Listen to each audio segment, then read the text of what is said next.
అష్ట అంటే 8, దిక్ అంటే దిక్కు, బంధనం అంటే కట్టడం లేదా బంధించడం. అంటే అరుణాచలం యొక్క అపారమైన శక్తిని 8 దిక్కుల నుండి బంధించి ఒక నియమిత వలయంలోకి తీసుకురావడమే అష్టదిగ్బంధనం. ఇది వేల ఏళ్ల క్రితం వాస్తు, యంత్ర, మంత్రశాస్త్రాల కలయికతో చేసిన ఒక శాశ్వత ఇంజనీరింగ్ అద్భుతం. భూమి యొక్క అయస్కాంత క్షేత్రం అత్యంత బలంగా కేంద్రీకృతమైన ప్రదేశం అరుణాచల పర్వతం. మన పూర్వీకులు ఈ కొండ యొక్క సహజ అయస్కాంత ఆధ్యాత్మిక శక్తిని గుర్తించారు.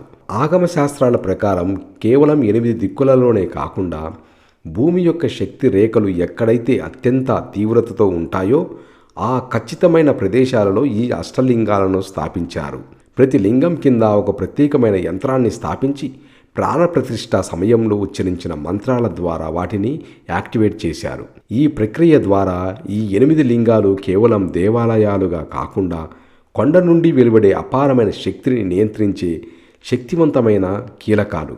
ఇవి కొండ యొక్క శక్తిని బయటకు చెదిరిపోకుండా పట్టి ఉంచి 14 కిలోమీటర్ల ప్రదక్షిణ మార్గం అనే ఒక నియమిత వలయంలోకి ప్రవహించేలా చేస్తాయి. దీనితో ఒక భారీ శక్తి వలయం ఏర్పడుతుంది.